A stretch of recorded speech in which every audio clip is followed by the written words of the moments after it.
Hi, I'm Annika. I'm a current student here, and I'm welcoming you to and kicking off this event and the rest of the day's activities. And I'm really excited to be one of the first people to kind of welcome you to the RISD community and experience. I think today is going to be pretty important because historically a lot of the people who come to this event end up joining us. So that's exciting. Look around, you might see these people again. So yeah, I think it's a really good space to kind of learn who we are, what we're kind of trying to build here as a community, hear from the students, see our studio spaces, and understand kind of like the resources available to you if you decide to come here. I'm a big fan. I'm in the graphic design department, and it was, so I'm kind of like 75% of the way through my graduate experience, but that also means that I've finished the process of applying and choosing which program I wanted to go to, which is the process that you all are in right now. So I think it's really helpful to find a person that's going through this with you and kind of share notes. I know the person that I was in contact with, Elaine, is now in my program with me, and we're still friends, you know, and that's really exciting because we could kind of share our experiences at each school and see what's going on. But I'm a big fan of RISD, and I think that what separates us here from other schools is the community that we build and the kind of space within our studios to create empathy and become something, you know, and really fully develop our inquiry with the support of other people who are going through the same process. Okay, so what are we doing here today? First, we're going to do this panel. We're going to have 3 people come up. We're going to have a current student, Steph. We're going to have a former student, an alumni, Lucia, and then Kevin is going to do some career stuff, right? Yeah. So those are 3 different perspectives that you can kind of soak into here today, and then we'll do a question answer. There's people sprinkled throughout the room that are your liaisons to different programs. I'm sure you've started to meet them. I happily know most of them, and I think they're lovely, lovely humans. So I'm really excited that these are the people that are going to guide you through the school. And then we're going to do, the tours. And then we're going to open up the studios for a really fun night where you can meet the student body and actually see all of the magical, lovely people interact. And it's a really cool, what? Yeah, Steph says we're going to party too. So I guess I'm going to introduce Steph first and bring him up. Steph and I'm a party guide. I'm the resident party guide here at RISD, which is why I have this microphone. And then Steph is our resident DJ here at RISD, which is why he's getting this microphone next. Can I use that one? You can use that one. Yeah, I'm taking this for myself. We have extras too, in case anyone wants one. Yeah, so Steph is a really, really close friend of mine. We like to create a space in a kind of free zone to create community in this space. We're part of the Grad Student Alliance, which is how we met. And he's just like one of the most welcoming, kind people. I think we're both cheerful nihilists. That's accurate, right? And he's just become a great friend. So I'm really happy to introduce you, and I'm glad you're sharing your work because I think it's a really important, beautiful work. Okay. Yay! Welcome to RISD.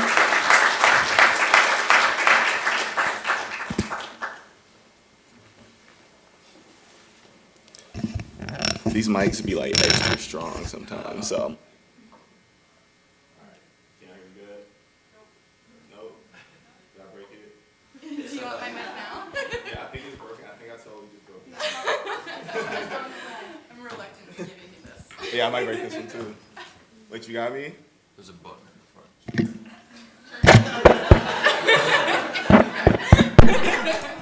All right. All right, Steph. Let's not press the button in the front.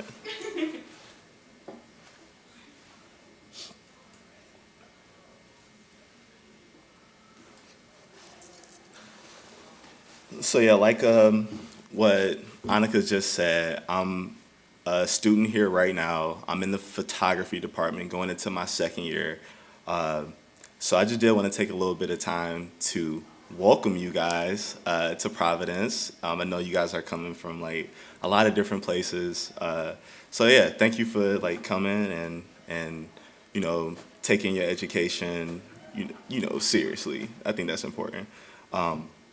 So yeah, I wanted to talk about like my trajectory of like work and how RISD's resources have like influenced my practice as an artist.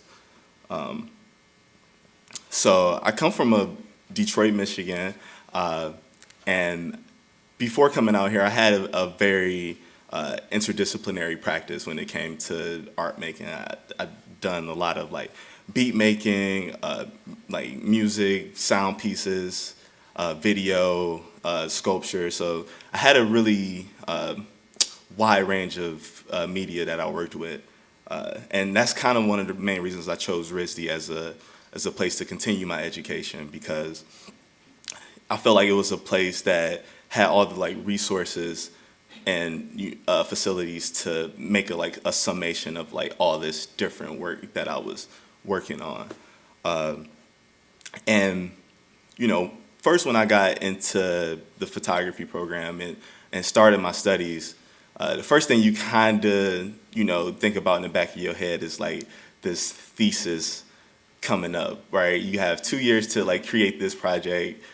First year is not like on your mind as much, but at this point right now, like that shit is on my mind for real. I'm not even gonna lie, like all the time. But I think that's like it's encouraged here, and they have like the resources to like push you into want to develop a project that's like outside of just like normal everyday artistic practice. So one of the things that I was really interested in was looking at the different like lineages between slavery and mass incarceration. Yes, we starting this open house talking about slavery, but bear with me. I'm gonna try to like condense it down a little bit for you guys. So my family, me and my family have been like affected by like the modern day mass incarceration system. So I was really like interested in learning how research and inquiry could really like influence one's like artistic practice and like activism. So I've been doing this deep dive into how the prison industrial complex works and what it's built like and what it's built upon. So I've been looking at different forms like architecture behind, like prison, like from the get-go. So I'm researching, reading through books, Foucault's Discipline and Punishment, all these different texts, and different, and these are also considered photographs. These are printed with cyanotype, and these are different architectural schema from prisons as well as slave-built mansions in the South. And I've been really attracted to this circular shape, also known as the panopticon. It's a physical structure where you have a center of power, a guard in a tower who can see all, but no one can see them. And I'm really interested in like how that phenomena plays out.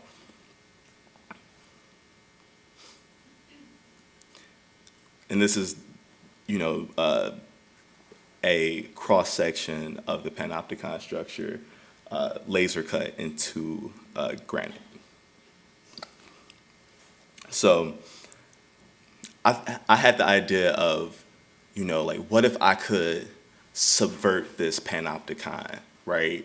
And flip it inside out. Like, how could I have a look at the entire prison industrial complex? And I think that's kind of where RISD really influenced my practice, because it gave me like concrete resources to look at mass incarceration from a bird's eye view, a large scope. It gave me like access to things and money, which everyone loves money. But yeah, like so one of the opportunities they have here is the Graduate Studies Grant, which is a grant that is dedicated for students to, push their artistic practice, and they provide you funding, and you make a proposal, and yeah, some people get it, some people don't. I'm not gonna say that it's something that everybody gets, but I think it's important to note that it is a resource available here because it's been very valuable to my practice.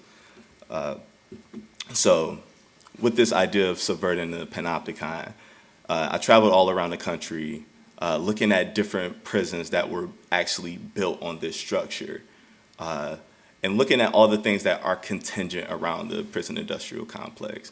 And one of those things happens to be capitalism and privatization. So I'm looking at different bail bonds agents, doing interviews, and really diving deep into how this the mechanisms behind how mass incarceration is perpetuated.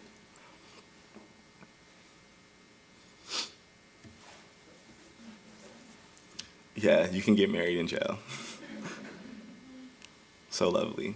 And this is taken at East State Penitentiary in Pennsylvania, which is one of the first prisons built up on the panopticon structure. And it's no longer functioning as a prison. It's actually functioning as a creative space that has exhibits for artists, but it also does ghost hunting tours at night. You gotta get your money somehow, right? But it is a place that is dedicated to actually decoding and breaking down, mass incarceration. And I also had this idea, also funded by the Grad Studies Grant, to go to what they call prison trade shows. So these are trade shows which all the different players from the prison industrial complex come to meet and, you guessed it, make money or, push the agenda of making money from prison and incarceration. Which I've noticed that capitalism is one of the most prominent links between slavery and what we have today, because in a way, or not in a way, they were both profitable, right? Yeah, and it's pretty hilarious because I got into this trade show. I thought it was going to be much harder to get in, but I just signed up and just paid the fee, and then they gave me a badge and some ribbons, and they just let me in and just take all the pictures that I wanted. And it was definitely an interesting experience, and it was what I expected, but it also had some things that I didn't expect that I would really be happy to share with you, especially if you come on a tour after with the photography department. I know some of you are undecided, but you should come check out photography because we're awesome.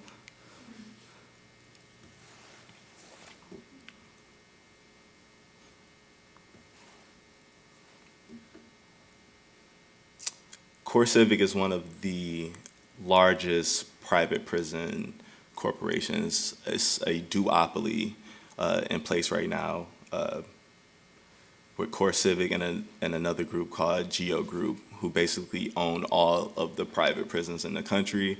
And their main focus is to not rehabilitate, but to make as much money as possible and lower their bottom line as much as possible.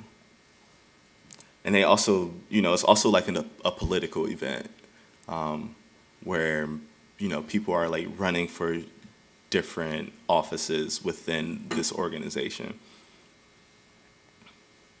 And this guy looks super creepy, but I will say that you are right if you think he's creepy, because he is creepy.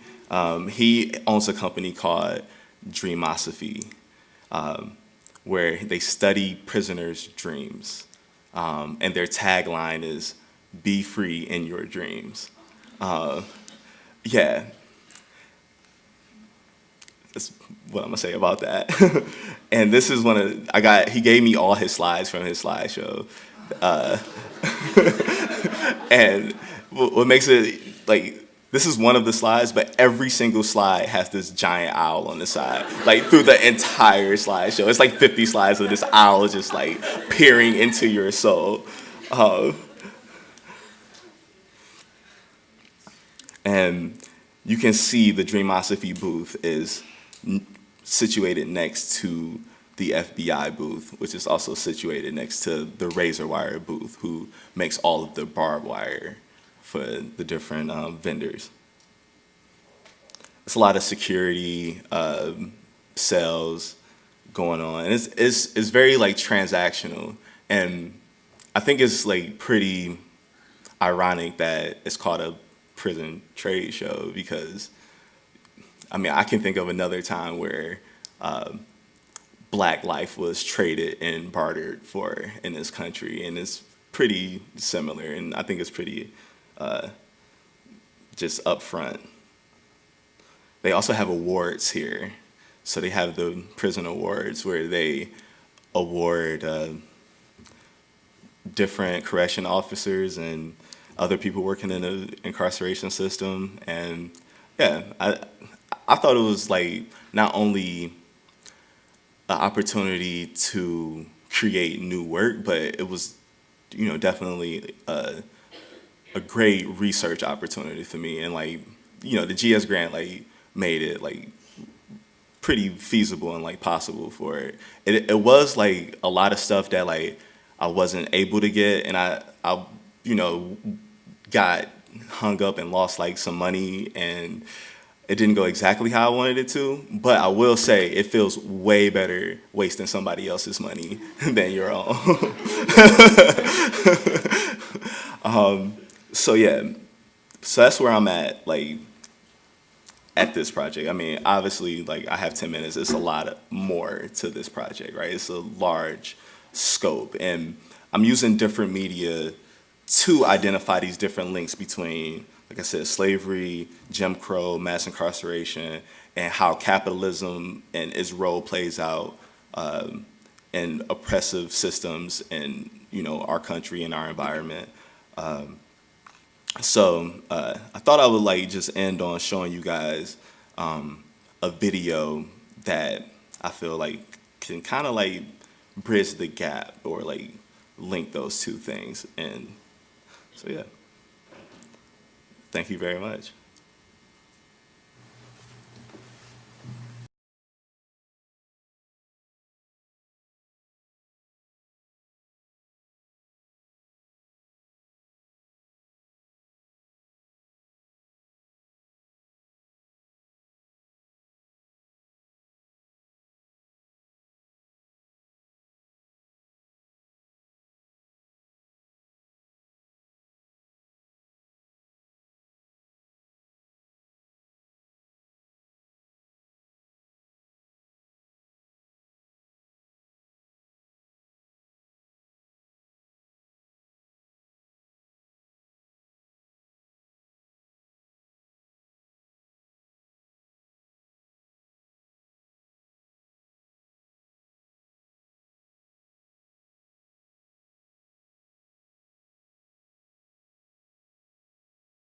You wonder why? You see, for a long time, the Negro has been sold a lot of shoddy, second-class merchandise. So now he asks for name brands in order to make sure he gets his money's worth.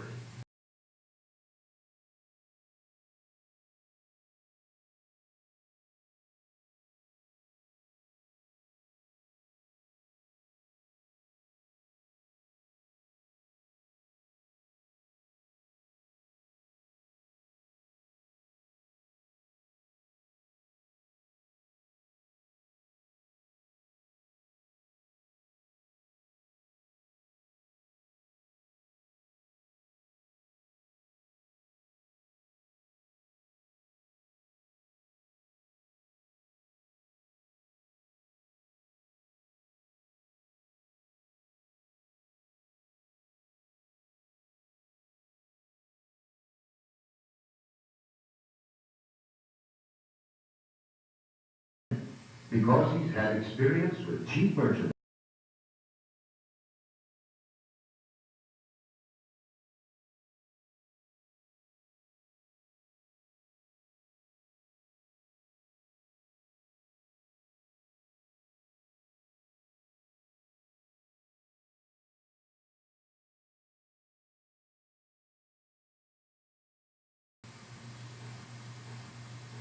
Another point. The Negro family does things together, as a group. The family works as a unit. It lives as a unit, and it buys as a unit. When you sell to one member, you many times sell to all.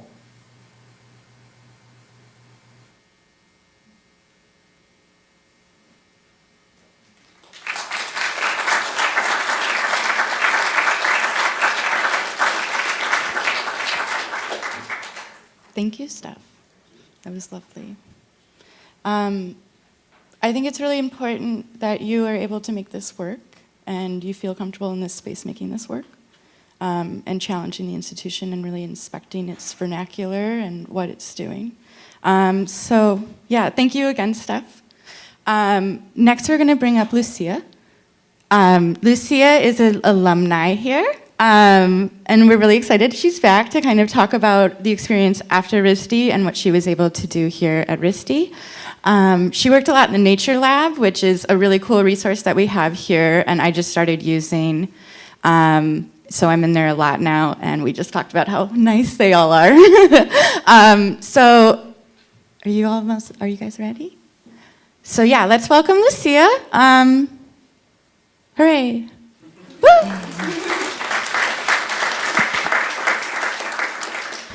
Thank you, and thank you, Molly, for inviting me. Yes, I am an alumni. I've been at RISD as a student. I did my master's here in sculpture, and I've been here as staff, working at the Nature Lab, and I've also taught here at RISD. So I know a little bit of being here from different positions.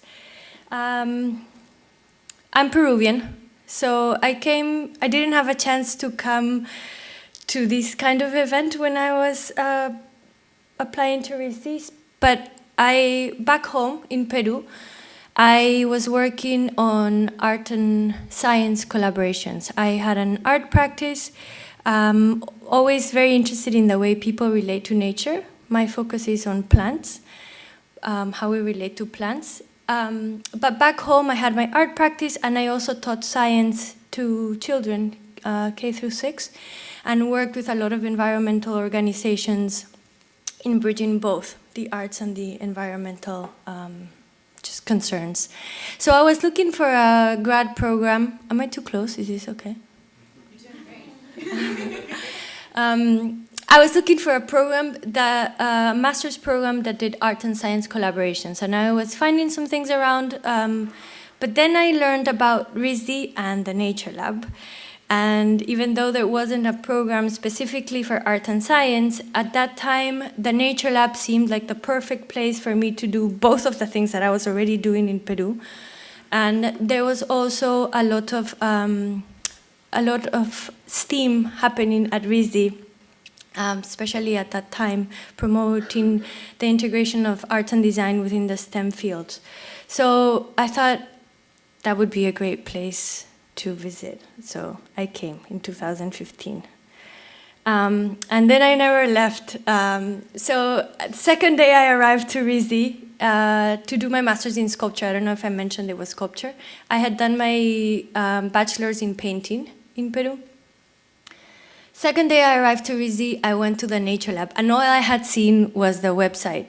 And the website that they had was very different than this one. So it was a little bit of a leap of faith to just come all the way. And the Nature Lab has been here for 80 years. And it's a pretty unique space. I don't think there are many, if there are any, art schools that have a resource like this. It was funded 80 years ago by a woman called Edna Lawrence. And Edna Lawrence, or Miss Lawrence, how her students called her. Miss Lawrence was a faculty member in Foundation Studies who used to teach nature from drawing. So if you haven't been to the nature lab yet, hopefully I can convince you to visit afterwards. But when you go in, you'll see that the main room, which now has 80,000 natural history specimens, started as her classroom. And she had this class to teach nature from drawing, and she collected these specimens from her own travels by steamship and just cars and trains. And today the collection is as big as I just mentioned, 80,000 specimens. And what's very unique about it is that it's a hands-on collection. So you can go in and open all the cabinets and take things out yourself and manipulate them, look them around. A lot of them are in glass cases, so you can see them from different angles. So that's the historical part of the Nature Lab. The natural history collection, but it also has another side that is almost like a science lab within an art and design school. And there are tools there, like microscopes and other imaging tools that are research grade. So they would usually only be found in a science context. And what's really, trying to look for another word for neat. What's really neat from my perspective is that when you come to a space like this, you have artists and scientists collaborating, using the same tools, looking at the same materials, but coming to it from very different angles. And that's, I think, very unique. And from my perspective, that is a conversation that I was looking for, to really have different perspectives, especially when thinking about our relationship to our environment and how do we address the environmental problems that we're facing today. Anyway, so this is Edna, and this is a nature lab. The top image that you see is the natural history collection. The image below is the microscopy lab. The nature lab also has just launched a biodesign makerspace, biophilic biodesign makerspace, and it was a 2-year plan or project that started with a grant from the National Science Foundation. Another thing is that RISD is the only art school that's included within National Science Foundation grants, because we are part of a network on Rhode Island of education and research institutions, and RISD is part of this network because we are exploring those collaborations between artists and scientists. So we got this grant, eager grant, to develop this biophilic biomaker space, which really means, the biophilic part means that there are natural components in the environment, like the presence of plants or hearing running water, biomorphic forms. And the biomaker space means really how do we think about art and design by closer connection to nature. So that can be either thinking about nature as collaborators or using biomaterials and exploring new ways of making that are less harmful to the environment and to other living beings. So it was a 2-year project because our room was designed with students. And there are some of you here who actually helped build that room. I'm sorry, I'm blanking on your name. Zach. So Zach here in the 3rd row, he was a key component in making that room happen, and you should definitely talk to him afterwards if you're interested in this kind of work, because he has all the insider information and expertise on how this room came to be. So I'm going to talk about, so now I'm not at RISD anymore. But I'm going to share the last project that I did before leaving. And I came in 2015 and I just left in September. So I also only came for 2 years. I came to Rhode Island to do my master's, and then I was going to go back home, and I stayed because I loved it, and I still do. Anyway, so my last project here was, we just turned 80 years. And at the Nature Lab I've also worked in different capacities. doing communications and programming, and also working on this National Science Foundation grant, collaborating with our scientist peers across Rhode Island. We turned 80 years, and we had a whole year to celebrate. We decided we would go big for the whole year. So we started at the beginning of the year celebrating our past and recognizing all of the story of the Nature Lab and of our founder, and how, really, Edna Lawrence was a visionary, because 80 years ago she decides to open this space, and she's arguing for art and design students, to think about color, form, pattern in nature, and how do we learn from that, and how from those simple principles we can extrapolate so many other concepts. And then our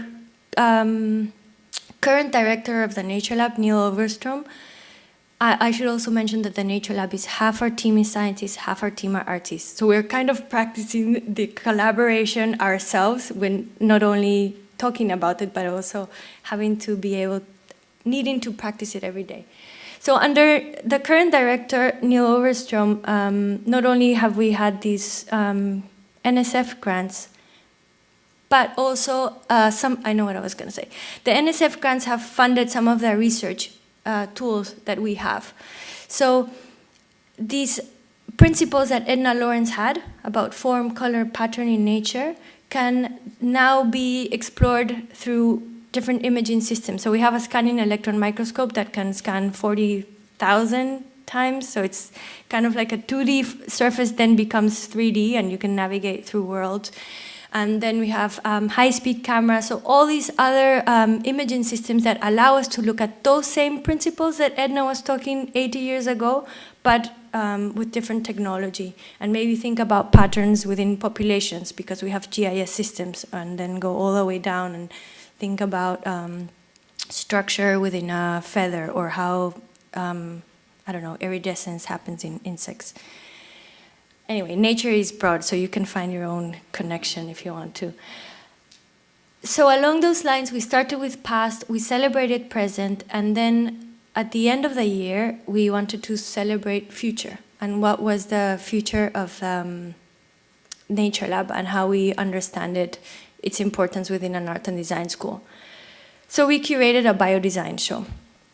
And I'll show you some images of the work in the biodesign show. It happened at Gelman Gallery. And when I say I co-curated, it was a team of us. We worked with William Myers, who is the curator and writer of the biodesign and bioart books published by MoMA. And so he worked with the Nature Lab, with myself, David Kim, who's manages CoWorks. I don't know if you've known of this space. Also highly recommendable. And then we also worked with 2 grad students, Angela Torchio on 6th row, who did all the amazing graphic design, visual identity, and Peter Rogers in Digital Plus Media, who also worked with us on the organization of the show. So this is Diana Scher, just to share some examples. She works with roots and trains their roots into these intricate patterns and textiles. Fabian Felder, who's working with moss to power different devices. For this exhibition, she worked with algae that powered thermometer of the room. So in common, all of these artists, what they had is thinking about our relationship to the natural world, but not only taking on the inspiration of the form of the natural world, but really incorporating other living beings into their making process. So I'll show some other examples. And to indicate that, and this, I hope you can see it, but these beautiful graphics designed by Angela Torchio, and we have the biodesign catalog for the exhibition. It's posted on the Nature Lab's website. We were looking at communicating how all these living beings that were participating in the show, talking about them as contributors instead of materials. So to really talk about that interspecies collaboration. And the participants in the show we had more than 20 participants coming from all over the world and working on textiles, rethinking the way we imagine the built environment from the materials. So making buildings with mushrooms, or thinking of how do we create a space thinking of the bacteria that live there, and how do we cultivate positive, not positive, but bacteria in a way that where we recognize the potential benefits that have for human life, thinking about plant life, generative forms. There was a lot of, from AI to mushroom building to bacterial to smell to basically a lot of rethinking food and how do we think of food today. Yes, so that's my time up. Thank you.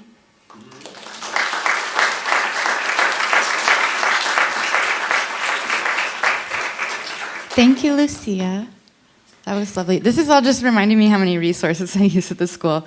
I've been in the nature lab like all year, 3D scanning animals to make a video game. So Kevin is going to come up next, and Kevin is going to be talking about portfolio review days, Connect, Internship Connect, all the like stuff that we get help with when we have to transition into the real world again. What is that? Yeah, where am I? So I'm really excited about that. I don't want to intern, but I know a lot of people do. I'm just talking, sorry. Okay, yeah, here, Kevin. Please welcome Kevin. Thank you, Lucia.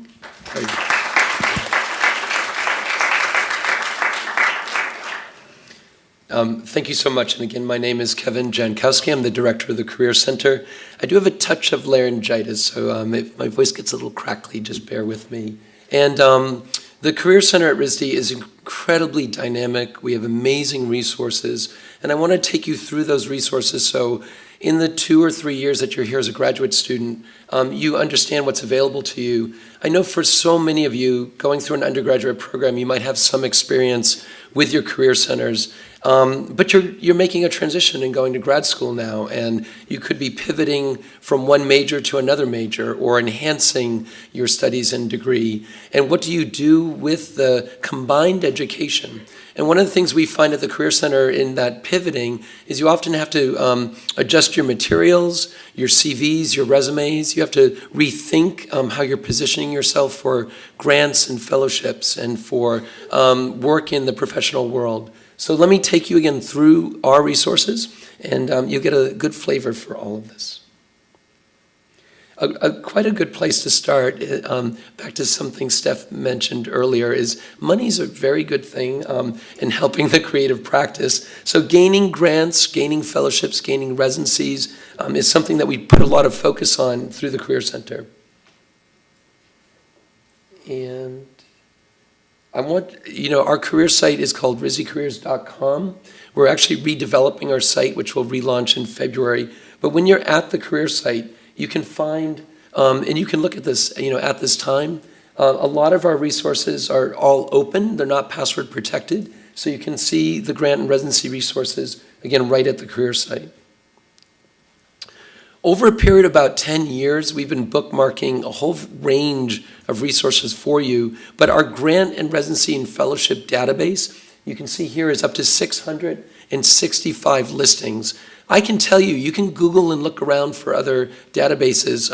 This is one of the best you're going to find now online. And we rival the New York Foundation for the Arts and others in terms of finding grant resources specific to you as creative individuals. That's the key in part. We have a very close relationship with the Alliance of Artist Communities. They manage all of the residencies in the United States. And something you might be surprised at, they're about 4 blocks from here. They're based in Providence. And so next week we're doing a residency workshop, and the Alliance will be at our program. So what a terrific partnership that we have. One of the things that I recognized a number of years ago is, especially for fine artists and designers, I wanted really concrete outcomes for you. So we started looking at collaborations with some of the major residencies in the United States. And some of you might know that Skowhegan is considered often one of the premier residencies you can attend. And Skowhegan has a matching funds program. So we partner with Skowhegan every year, and if you are accepted into Skowhegan, I will pay half of your cost, and Skowhegan pays the other half, and you go free. And so you can see over the past several years since 2011, between our office and Skowhegan, we have funded over $100,000 of support for you as artists and designers at Skowhegan. And also I wanted to note, we've created the same kind of matching funds program with Anderson Ranch and also with Oxbow. And in fact, Oxbow will be here next week, part of the residency workshop that we're doing as well, and even conducting portfolio reviews while they're here. Another very unique fellowship program that we have at RISD is the Meharem Fellowship. We are the only art and design school in the country that has this, and the Meharem textile company has given us a $250,000 to give to you over a 5-year period. So we just did our Meharem workshop this week to kick off the next cycle. And what you are given is a $5,000 stipend for you to go out and apply your art and design skills in areas of government, public policy, community, and social impact. And the projects are really quite amazing. And they also do cover the STEM field as well. So in this case, this is our recent graduate student, Gavin Zietz from Landscape Architecture. So he was awarded one of the $5,000 fellowships to go to Iceland to work for a science journal called Jonah. And he also had an opportunity to go to Greenland and see the impact of climate change on the icebergs. Our office, and this is another unique attribute of our Career Center, we manage the Fulbright process for RISD, the U.S. student program. And in fact, I'm really proud to say, RISD is the top producing Fulbright institution in the United States among all of the art and design schools, performing arts schools, dance, and such programs. So we're really proud of that. And we've had over 80 awardees since 1975. It would be very nice to be on that boat, pointing to the sky, and take you on your journey. Connecting and networking, you all know it's so critical for you to make connections and form relationships when you are expanding your creative practice. And so in doing this, and you heard it from Annika, another unique attribute of this school is we run this huge event called the Design Portfolio Review. We're the only art and design school putting on anything of this scale. This event has become so big that RISD can't house it, so we do it at the Rhode Island Convention Center. And in the course of one day, and we do this in mid-March, you get to meet with companies and firms and organizations coming from architecture, landscape, interior architecture, those coming from jewelry, textiles, apparel design, those that are coming from the industrial design fields, furniture fields, product companies, shoe companies, branding agencies, healthcare companies. Graphic design fields are represented by some of the big names, of course, like Facebook and Google Creative Labs, which was also just here about a month ago. We are one of the most successful schools in getting our students and graduates into the Creative Lab in New York. And again, really interesting branding agencies and film-related agencies. We do the exact same thing for you for the fine arts. And in the Fine Art Portfolio Review, we bring in museum directors, gallery curators. So we've had Carol & Sons, a great gallery up in Boston, iPark, a residency program in Connecticut, iBeam, which is at the intersection of technology and fine art in New York, and then also a Chelsea gallery like Invisible Exports are all here to meet with you and look at your work. Many times you're going to show your work digitally, but as a fine artist, you might even show original pieces. And just to show you the scale, it's pretty crazy. This is a slice of the event at the Convention Center. In the course of 2 afternoons for the Design Review and the Fine Art Review, 700 students get to meet with over 200 companies and arts organizations, and there are nearly 4,000 face-to-face interviews in 2 afternoons. There are a few liberal arts colleges and major universities that even come close to that, and that's, again, a major advantage for all of you here. So, you're here today to learn more about RISD, In connecting to the Career Center, where do you start? And I also pointed out connecting to our career site. Scheduling an appointment is one of the best things to do, right? To meet someone face to face. And I'm really proud to say we have a very substantial career staff, another impressive characteristic of RISD. And I know this is kind of a joke, but we really are this nice. So there's just something about career centers where it feels like you're getting a flu shot or something, and it shouldn't be that. It should not be that. So do schedule your appointment and come see us. And this is not your normal career center. We really are this enthusiastic. And so make sure you do come see us when you're here. Of course, when you do good things, you get more work. So we are very busy. We schedule over 2,000 appointments a year. We do have drop-in schedules, though, so never fear. And we also have graduate peer advisors who work with us. By the way, if you come to RISD and you would like to be a graduate peer advisor, what a great position. We train you within the office, you meet with students, and then you get paid and you learn all the resources you should be learning while you're here. So it's a good job. We also, this is another thrilling thing.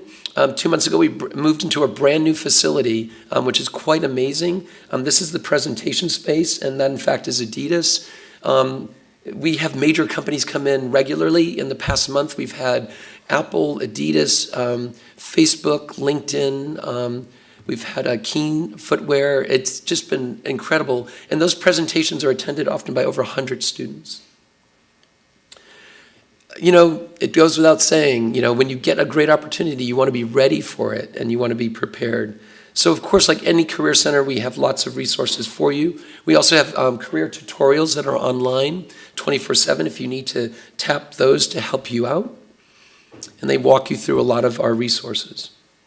In addition, we have a ton of career programs for you to attend.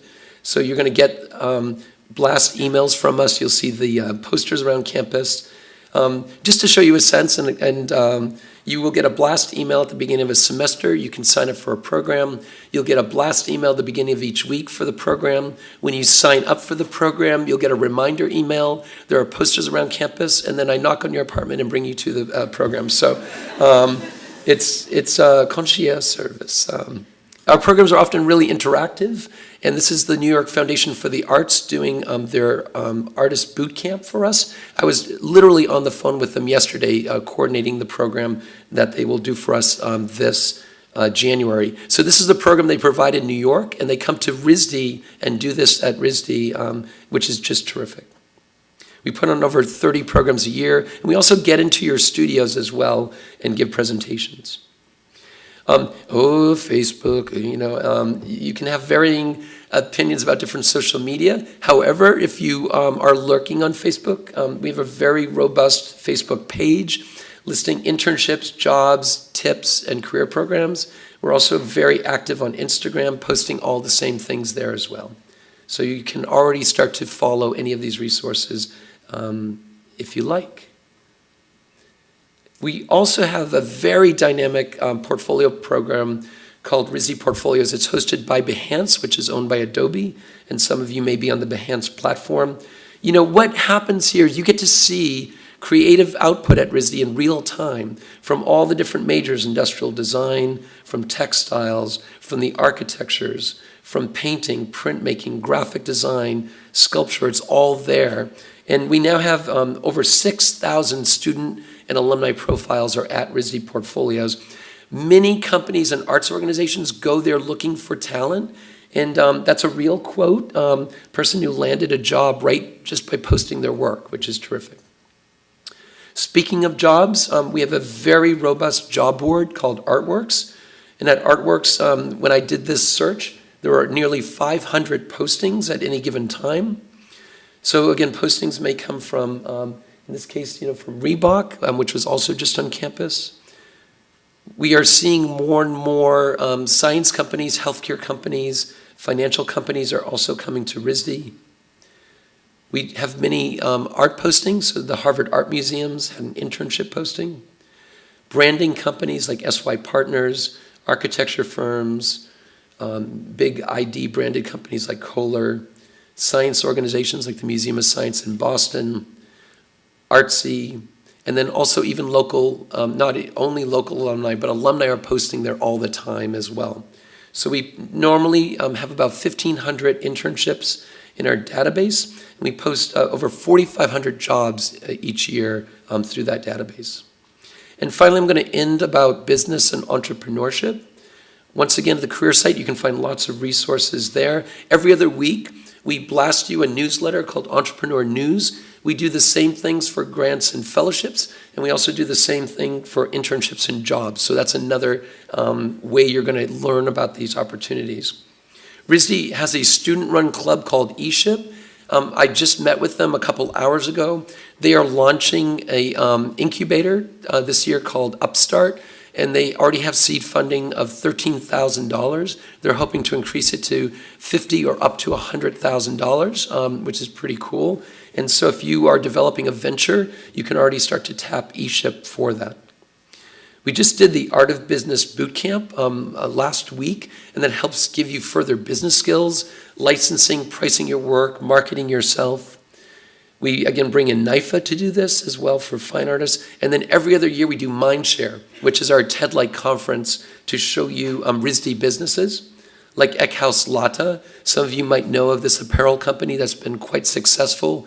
So successful in a way that they're also fine art balanced, and they just did a show at the Whitney.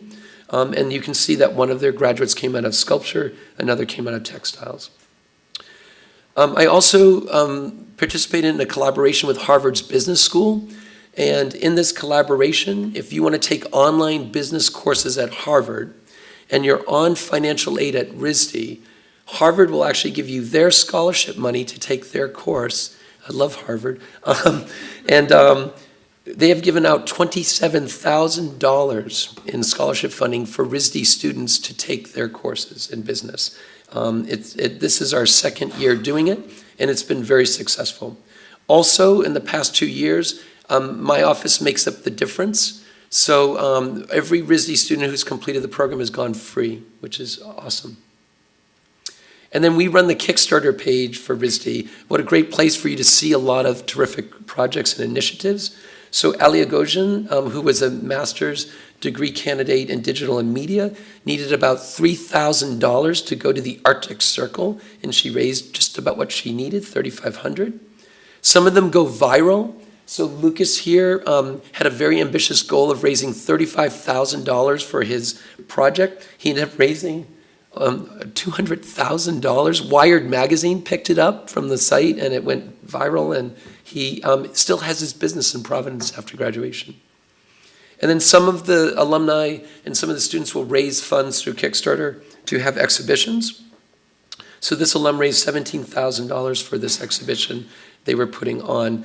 In 7 years, our Kickstarter page has raised $7,400,000 for RISD projects, which is, again, really remarkable. So that was a whirlwind tour for all of you to see these resources. I hope that they excite you, and if you come to RISD, please take advantage of them, come and see us, and that is the end. So okay. Thank you all very much.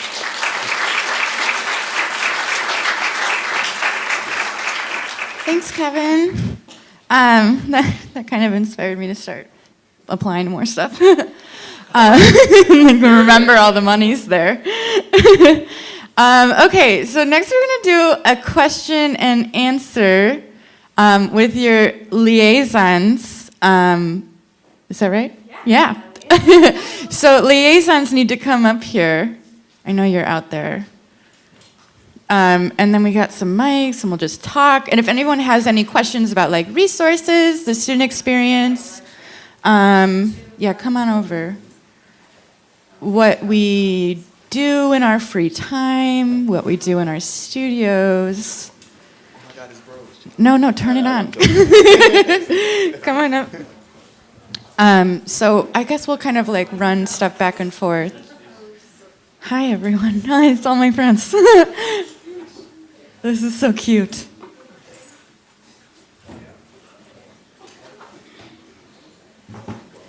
Okay, so these are your liaisons. This is a bunch of really cool people. So question answer time. Questions? We got plenty of time here. Oh, we got a question over there. Thank you. I have two questions. The first is in terms of the presentation that we got some information about resources for research within the institution. I'm just curious about like what else is specifically housed within RISD in terms of archives or libraries, and what connections there are to neighboring institutions or other schools. And then my second question is kind of a long one, but and I'm kind of curious for Steph, because it's not often that I meet artists with, on the surface, a very similar background to me. So I'm just curious for the artists of color, for the women in this space, you know, how does it feel? Do you feel like you have the space to make the work that you want to make in this institution? Do you ever feel tokenized in your field? I often feel at my current institution that, you know, after my own concerns, there is an expectation and a pressure for me to make work that reflects my identity because I'm the only person there to do it. So just any thoughts on that would be helpful. Thank you. Does this? I didn't know that was on. Super quick answer to your first question. So another great resource at RISD, and as you can see, I'm landscape architecture, and you know, architecture uses it, everybody uses it, is a materials library. So I can go in there and like I use a lot of projects. You know, I can go in and look at samples of like stuff I want to build with. I've used it when I've gone to my internships and I've used it. So that's like a super quick answer to that. So a lot of great stuff. And then, yeah. There's also the photography archives. I've toured it, I haven't used it, but amazing images. They even have a free bin of old books and tapes. I picked up an Isaac Julian film that I was very excited about. There's also, I think they talked about the association with Brown. I have not yet taken a class there, but I have contacted professors for ISP's independent studies. The resources are just, they're, it's an embarrassment of riches, really. It's very, very, very just nice to have so many things at your fingertips.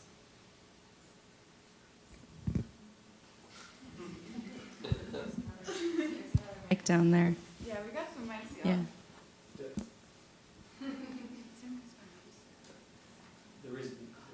The RISD Museum is also something to keep in mind. That's one of the most special resources that we have here, both as a source of art and design objects, but also an opportunity to work and meet with curators. There are opportunities to do research assistantships in the museum, and opportunities to make work that is exhibited in the museum as well. Also, the RISD Lab, I don't know if you can hear me. The Fleet Library, the RISD Library, it's the, if you just go there and speak to the librarians, they will take all the time you need to help you out with whatever. So for example, I'm in my, so as a lot of us are in our thesis year, and they are more than happy to help you with your research, like to direct you where you're supposed to look into things, maybe connect you with, you know, they do interlibrary loans, so if there's a book about what you're interested in, but it's somewhere on the other side of the country, they will get it for you. Like, it's super supportive, and they will just do everything they can, everything in their power.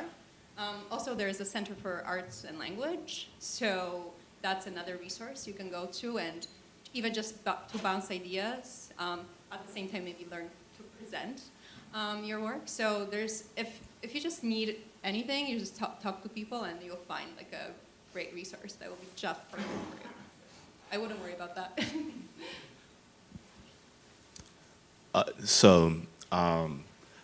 I feel like I'm probably one of the most qualified to answer your question about, you know, resources for artists of color and, you know, what it's like to be here.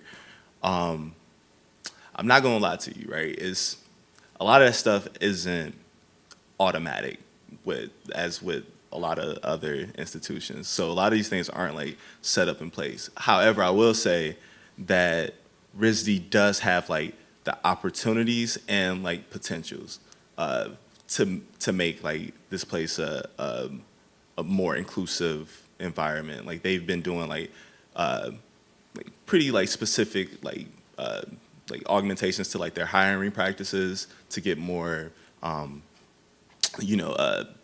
teachers of color, and my department in particular is like opening up like a new fellowship for like artists of colors to come in and like teach for like a specific amount of time. And then like at this moment right now, it's a show upstairs at Gelman Galleries, which is a student gallery, which is the show right now is called Criteria Beauty. And it's a show with 20 plus different Black artists and designers.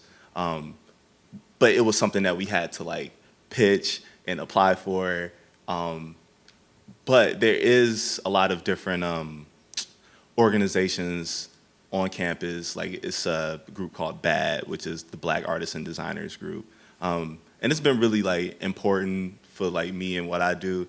I don't go to any of the meetings, but I'm still a part of it, and I'm still involved. And yeah, I mean, I say it is like a community here, and it's a community, and not just localized at RISD, but you know, people at Brown and other neighboring institutions. But I gotta admit, like, you gotta do some legwork yourself. It's just kind of like the way it is. There is student affairs, and only because I've worked there, like work study a few hours a week, I know they run a series of talks or conferences or whatever they're called, the MLK series, where they get speakers to come in. I think recently Roxanne Gay was here, and Tony Johnson runs that, and they have, Cornelius is coming this year. So you do get because I've been there, I get the understanding that it is something that needs to be, that they are trying to address, that they do know that sometimes you can be, once I think someone actually up there asked me, it took a bit of time to figure out how to ask me, but they were like, eventually, are you the only Black guy in your class? Only because we want to know and we want to ask you how it's going. But they were uncomfortable asking that question, and they shouldn't be, as you just asked it, like, because you care about that. Like, will they expect me to do something because they think it's what I should be doing? But from my own experience, no one has expected that. I do have experiences that I brought into my work, but no one has expected me to do something just because of who they think I am. But the school is trying to do that, and I think I say with the MLK series and the people I've been working with at Student Affairs that want to create an inclusive community atmosphere and make sure that you feel safe in your space.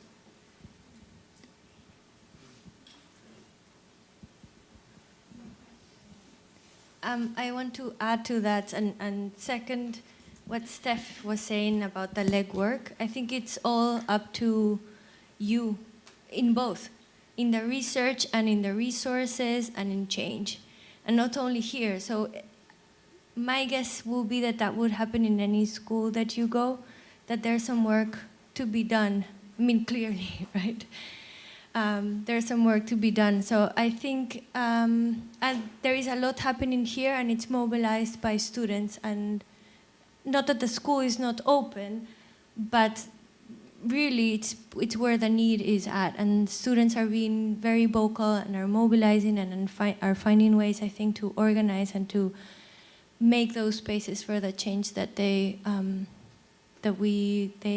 want to see.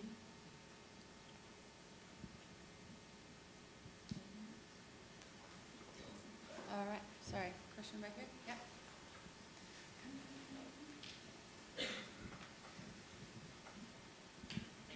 Hey, my question is, so you're entering the school in a certain discipline, but do you ever cross over? Do you take classes? How do you guys collaborate with the different departments to kind of learn and grow and figure out what you want to focus on?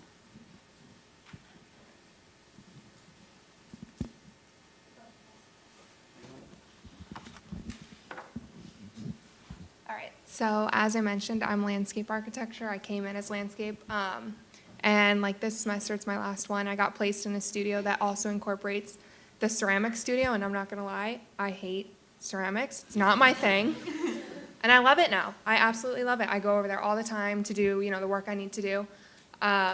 We have, I've done like a lot of photography. I went and I did a winter session abroad, which is another great thing about RISD, just to throw that out there, you can travel. And it was in architecture. So like I've been able at least to kind of like go across disciplines, and I love it. And I actually like ended up working at an architecture firm this past summer. And so like RISD has afforded kind of those opportunities. That makes sense? Yeah, go ahead. One of the things that happens once a month is the graduate exchange, and we're trying to foster this place where inside of our institution, without our faculty, without our administration, where we can facilitate these conversations and be disciplinary in our thinking and really collaborate together on just like creating a community and a space. Where's another thing? Maybe that's all my things I'm going to say.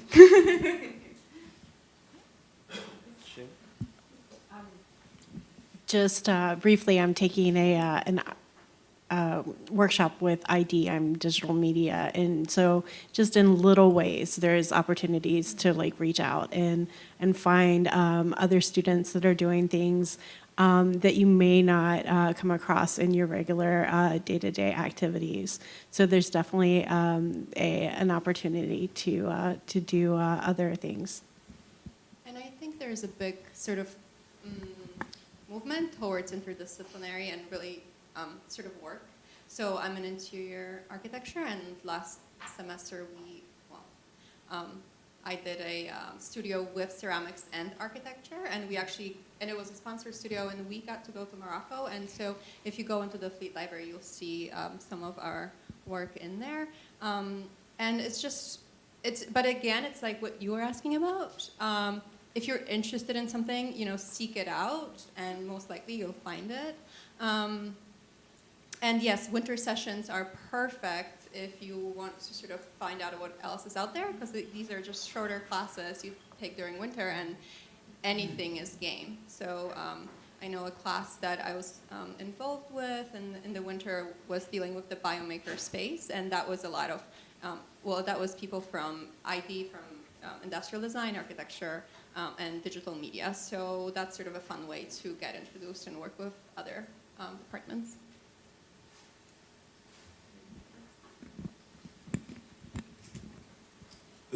I mean, I definitely think that like RISD has a lot of like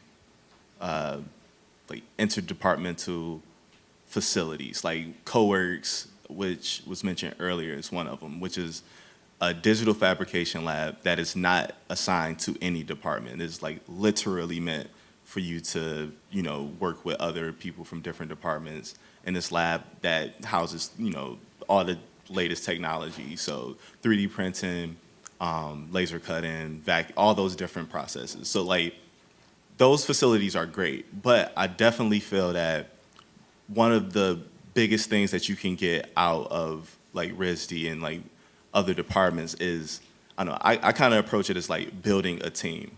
It is so many great and brilliant people here in this area. And between like RISD and an affiliation with Brown, you can like seek out certain people and working in different fields and do what I like to do, which is an independent study. So you can literally like select a person that you want to work with and work on a project with them one-on-one from any department. It can be a little bit departmental at times. So I think one way to like properly approach it is to like build that team of like people working on things that you are interested in. Yeah.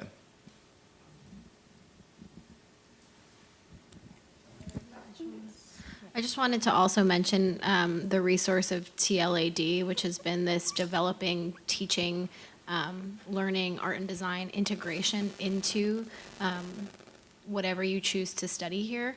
So if you're also interested in combining that with the role of teaching, it's much less treated as two independent things and as one locked practice. So it's been really helpful in preparing to hopefully launch out of here and show an interest in teaching in some capacity and preparing the portfolio and the professional experience that that requires. I don't know what department you're looking at going into, but as far as the fine arts goes, Fletcher, which is the grad fine arts building downtown about 10 minutes away, contains a studio of maybe like 50, 70 grads. Pretty much all of the grad fine arts studios are all mixed up in there, so you'll be a painter next door to printmaker, next door to a sculptor, and so forth. When I first got here, I found that as someone in sculpture who was trying to work, for instance, in printmaking, found the departments to be a little bit territorial when I first got here, until I realized that all I needed to do, rather than ask for permission through the department to use a certain printmaking lab, all I needed to do was go on the weekend when they weren't there, or make friends with printmaker next door or anything like that. So you'll figure it out. Hi, it's kind of a similar question. So in the fine art department, for like more traditional things like painting, how do you feel professors are with trying other things like digital work? And what's the difference between digital media and graphic design? Like, is one more fine art? Is one more commercial? And how do you figure out which department you should apply to just for that kind of like intermedia play? And that's my first question, sorry, long question. And my second question is, what financial or just career resources are available for international students? I know that the leaflet boasted of 34%. I was wondering if any of you represent any of that percentage and just what your experience has been.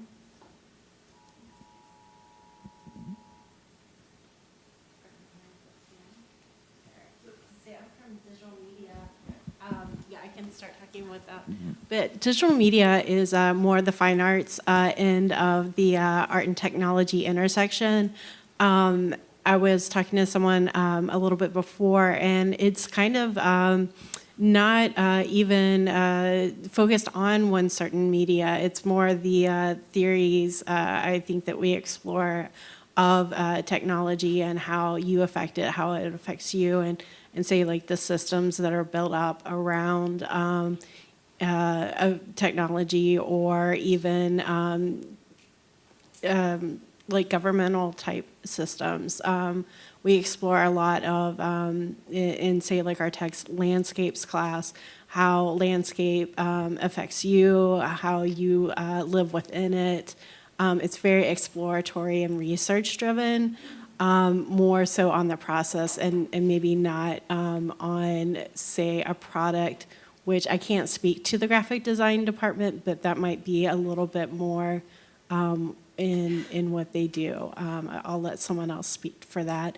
And as far as deciding which to apply, that would be only something that you could decide. I knew that I always wanted to apply for digital media. So I guess me and Annika are the DD people. So there's definitely, I think there's a slight bit of crossover, but for the most part, that would be like a couple of people in our department are sort of interested in the same things as D plus M. I personally mainly make books, so that's definitely very dissimilar. But yeah, I think that it's more like you're going to take typography classes. You're going to take, you're going to be thinking about a much more formal process, I would say. Would you agree, Annika? It's less technological, but you can do technological. Yeah, and I'm probably the closest on the border to DM, but I'm very much a graphic designer. And I think if you know you're a graphic designer, yeah, or you either know you're a graphic designer or you know you're in digital media, but you have to decide. Yeah, but I also just make books too. And I'm gonna chime in. I'm gonna chime in real quick. So tonight is a really great way to find out. Go to Open Studios, see the work, because that will help you make your decision too, and where you fit. Yeah. And there's food, yeah. I will also say, like, one of the things about going to like an art and design school is that like most of the faculty, or I could just say all of the faculty, are artists themselves. So I think a good way to like figure out like which program you want to go to, like all of that faculty information is like publicly available on the RISD website. Like I would suggest like look at the faculty, look at their work, look at current students' work if you can find that information, past students, to kind of decide like what trajectory like you want to attempt to go in with your work based off of what other people in this program, whatever program, is making.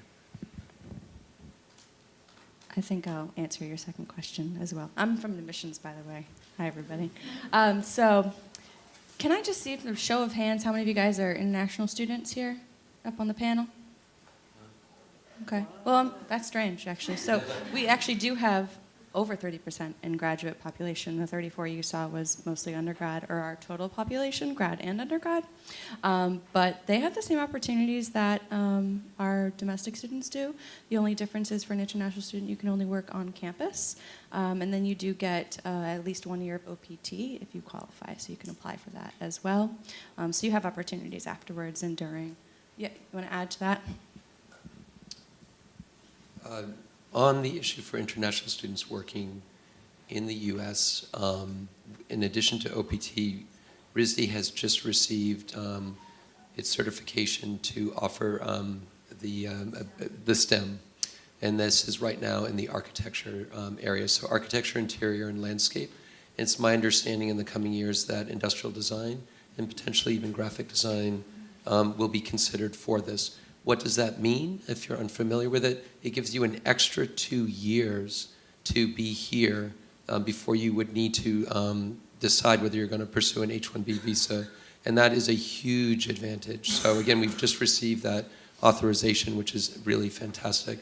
In regards to the career side, we work with you exactly as we would work with any domestic student, and some of the fellowships you saw, like Maharam, are completely open to international students as well. So you are handled and treated in any way that we can help you, whether you want to find an opportunity in the States or whether you want to find it abroad.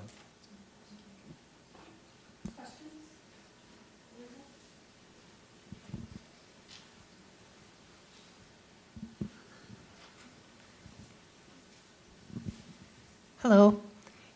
Thanks for sharing your time with us today. I just have a question about the application process and wondered if some of you would share your experience, like how did you approach your portfolio? What advice or tips do you have to offer the group here today?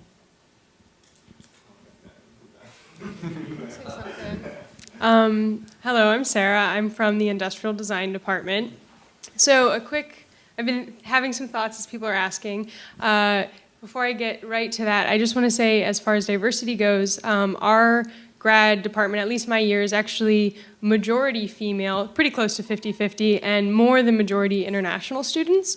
So it's a really, really diverse place. It's a great place to meet people from all over the world with just really interesting and different points of view and experiences. So I just want to throw that out there. And as far as I've seen, a lot of the other departments are very much the same. As far as the portfolio goes, I'm not sure which major you're interested in, but for us, our program prides itself on bringing in a lot of non-industrial design backgrounded students for the industrial design program. So the thing that I've been trying to pass on to students is show your passion, show your background, your experience, your skill set. You don't need to show us that you can fit into our mold, because we're not trying to make a mold.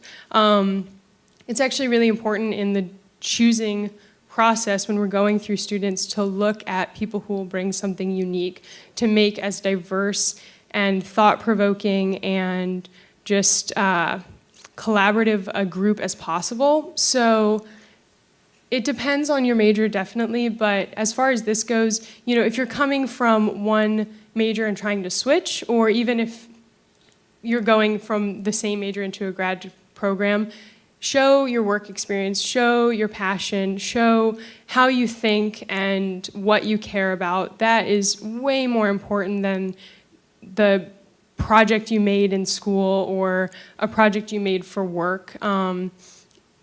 just put forward what you really, really care about and how you think, and whatever your background is, there is a place for you here, absolutely. So, try to present it well, but don't worry about looking like all the other people who've applied. That's not that important.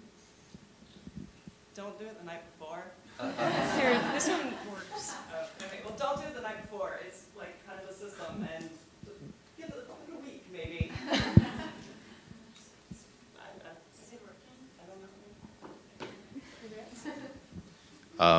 I'm in ceramics, and I actually came from a sculpture background in my undergrad, and applied a couple times to get into school here, so I had experience with the application multiple times. But one thing I did was come and actually meet the department head in person and do in-person tours outside of days like this. But I included some of my sculpture work, like welded metal sculptures, in my ceramics portfolio, and really got the feedback that they wanted to see ceramic work and recent work from like the last 2 years, and also that it could be ideas in progress or things that you were developing at the time. So don't feel like you have to have finished pieces or completely realized, things that you're trying to show to the faculty. Like, they want to see your energy right now and where it's going. Just to add to that, I'm in the jewelry and metal department, and I know one thing I think I can speak on behalf of our department that they look for is a deep engagement in something. So going off of what you were saying, not just this kind of scattered compilation of thoughts, but a deeper engagement and, driven by meaning and trying to share something with the world. So I think a sense of, for our department, cohesiveness can be really important. Anybody else? Okay, we have time for one more question.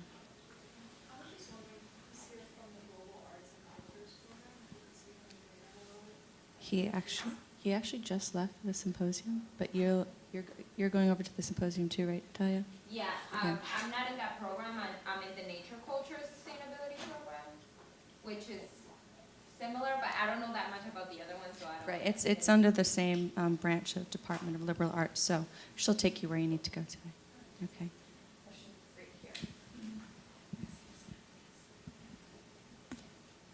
Hello. As someone coming from a sculpture background but trying to go for industrial design, what kind of overlap is there between? No. I'm like, am I cheating on sculpture? Is there like an overlap? Are there people in the industrial design program that really come at it with a fine art approach? Is it really divided? How do you feel about that? I can't speak specifically coming from sculpture, but like I said, we do have very diverse backgrounds. We have people from creative writing, people from economics, people from some of the fine art fields, and I can't speak to crossover, but I do know that if that's a passion you want to continue, or for anyone switching majors or going in a new direction or adding on, the winter session is a really wonderful time to take a class outside of your major or that's hyper-specific in something that you just want to know more about. Tiny bit of info, the winter session is a 6-week course in January and the beginning of February that we offer every year. They have a really diverse, unique set of courses you can pretty much only take then, as well as some of the foundational courses. And that's a wonderful time to explore another department that either you have experience in or you want to start fresh in, and get some of that crossover. We can talk more later about this because I'm giving you your tour. But for anyone who wants to get a little cross-disciplinary, that's a really wonderful way to do it. And for the most part, all the courses are open to all the majors, so you have a lot of options. Can I just add to and as a grad student, you get to teach them if you want, and you get paid for it. Yeah, I just want to add to that. I'm in the industrial design department as well, and I came from a background of architecture. So I would say that for me it was very sort of difficult initially when I was building my portfolio to go from like a large scale to a small scale because I had never worked in that scale. But yeah, definitely Sarah is a great person to guide you through it. And we have a lot of people in our studio who come from fine art backgrounds, so they would be great people to talk to regarding that. Okay, thank you. So I want to start the touring process. I'm going to put air quotes on that because I call it a tour, but really it's a studio visit. You're going to go see the department with these wonderful liaisons here. So I want to ask all of you guys, make sure you got your posters, head on out to the lobby, and just wait for me to say you're good to go. Okay? Thank you so much, you guys.